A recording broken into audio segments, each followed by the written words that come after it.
Technology വളരെ advanced ആണ്, വലിയ മാറ്റങ്ങൾക്ക് വിധേയമായിക്കൊണ്ടിരിക്കുകയാണ്. നമ്മൾ ഇന്ന് ഉപയോഗിക്കുന്ന കാറുകൾ 5 വർഷം കൊണ്ട് അപ്രത്യക്ഷമാകുമെന്നാണ് എന്റെ കണക്കൂട്ടൽ. അതായത് സോളാർ കാറുകൾ വരും. ഒരു 5 വർഷങ്ങൾ കൊണ്ട് സോളാർ കാറുകൾ സാർവത്രികമാണ്. അങ്ങനെ ആകുമ്പോൾ ഭൂമിയിൽ 800 കോടി മനുഷ്യർ ഇന്ന് ഉപയോഗിക്കുന്ന കാറുകൾ, അത് ഭൂമിയെ സംബന്ധിച്ചിടത്തോളം ഒരു വേസ്റ്റാണ്. സോളാർ കാറുകൾ വന്നാൽ നിലവിലുള്ള കാറുകൾ മുഴുവനും അപ്രത്യക്ഷമാവേണ്ടി വരും. അതിന്റെ രീതികൾ ഇന്നത്തെ രീതികളിൽ നിന്നൊക്കെ വളരെ തികച്ചും വ്യത്യസ്തമായിരിക്കും. സോളാർ വിമാനങ്ങൾ വരും.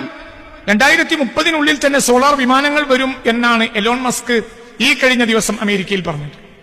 തതഖാറബുൽ മുദുൻ എന്ന ഹബീബായ മുഹമ്മദ് മുസ്തഫ, പട്ടണങ്ങൾ വളരെ അടുത്തു വരും എന്ന് പറയുമ്പോൾ ഇത് ഇത്രത്തോളം അടുക്കുമെന്ന് നമ്മൾ ചിന്തിച്ചിട്ടുണ്ടായിരുന്നില്ല. കോഴിക്കോട് നിന്ന് ലോസ് ആഞ്ചൽസിലേക്ക് അരമണിക്കൂർ വേണ്ടി വരൂ എന്നാണ് പുതിയ ശാസ്ത്രീയ കണ്ടുപിടുത്തം. 18 മണിക്കൂർ 20 മണിക്കൂർ വേണ്ട സ്ഥലത്ത് അരമണിക്കൂർ കൊണ്ട് കാര്യം നടക്കും. 950-കൾക്ക് ശേഷം 970-കൾ വരെയുള്ള കാലഘട്ടത്തിൽ ഇന്നത്തെക്കാൾ വിമാനത്തിന് വേഗതയുണ്ടായിരുന്നു. ചില പ്രത്യേക കാരണങ്ങളാൽ പിൽക്കാലഘട്ടത്തിൽ വിമാനത്തിന്റെ വേഗത കുറച്ചത്. വളരെ വലിയ വേഗതയുള്ള വിമാനങ്ങൾ ഉണ്ടായിരുന്നു.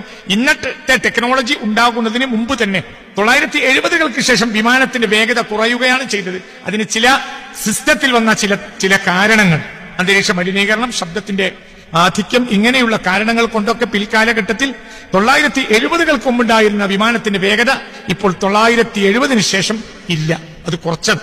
അതായത് ടെക്നോളജി വികസിക്കാത്ത കാലഘട്ടത്തിൽ പോലും വലിയ വേഗതയിലായിരുന്നു വിമാനം പറഞ്ഞിരുന്നത്. ഇന്നിപ്പോൾ അതിന്റെ മുഴുവനും കഷ്ടനഷ്ടങ്ങൾ തീർത്ത് പുതിയ ടെക്നോളജിയിൽ വിമാനങ്ങൾ വരികയാണ്. അപ്പോൾ എല്ലാത്തിനും വ്യത്യാസങ്ങളുണ്ട്, തഹദ്ദിയാത്ത്, വെല്ലുവിളികളുണ്ടാവും. അപ്പോൾ വിമാന കമ്പനികൾ വെല്ലുവിളികൾ നേരിടും. ഞാൻ മതരംഗം മാത്രം വെല്ലുവിളി നേരിടും എന്ന് പറയുന്നത് നമ്മുടെ മാത്രം ഒരു തരം ഇൻഫ്യൂരിറ്റി ആണെന്നാണ് എന്റെ വീക്ഷണം. നമ്മൾ സാധാരണ എന്തിന് നമ്മൾ പറയും മതരംഗം വെല്ലുവിളികൾ നേരിട്ടുകൊണ്ടിരിക്കുകയാണ്. അത് മതപണ്ഡിതന്മാർക്കോ മത രംഗത്ത് പ്രവർത്തിക്കുന്നവർക്കോ ഉള്ള ഒരു തരം ഇൻഫ്യൂരിറ്റി കോംപ്ലക്സ് ആണെന്നാണ് ഞാൻ വിലയിരുത്തുന്നത്. എന്തിനും തഹദ്ദിയാത്തുകൾ വരും.